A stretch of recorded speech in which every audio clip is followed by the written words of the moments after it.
భార్యాభర్తలను విడదీయాలని చూస్తున్నారా? తస్మాత్ జాగ్రత్త. ఎవరైనా భార్య గురించి భర్తకు చెడుగా చెప్పడం, అలాగే భర్త గురించి భార్యకు చెడుగా చెప్పడం లాంటివి చేసినట్లయితే వారి మీద చట్టపరమైన చర్యలు తీసుకోవచ్చు.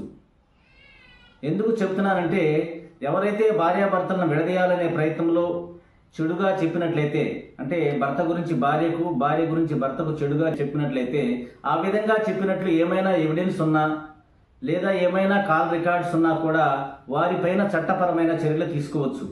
అంతేకాకుండా అలా చెడుగా చెప్పిన వారికి లీగల్ నోటీస్ పంపించవచ్చు. అంతేకాకుండా డిఫమేషన్ సూట్ కూడా వారి మీద ఫైల్ చేయవచ్చు. అలాగే డ్యామేజెస్ సూట్ కూడా వారి మీద ఫైల్ చేయవచ్చు.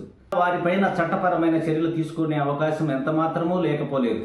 కాబట్టి మిత్రులారా, ఎవరు కూడా భార్యాభర్తల్ని చేతనైతే కలపండి కానీ విడదీయటానికి మాత్రం ప్రయత్నం చేయవద్దని, నిండు సంసారాలలో ఎవరు కూడా నిప్పులు పోయవద్దని, అలా చేస్తే చట్టపరమైన చర్యలు తీసుకోబడుతుందని ఈ సందర్భంగా నేను తెలియజేస్తున్నాను.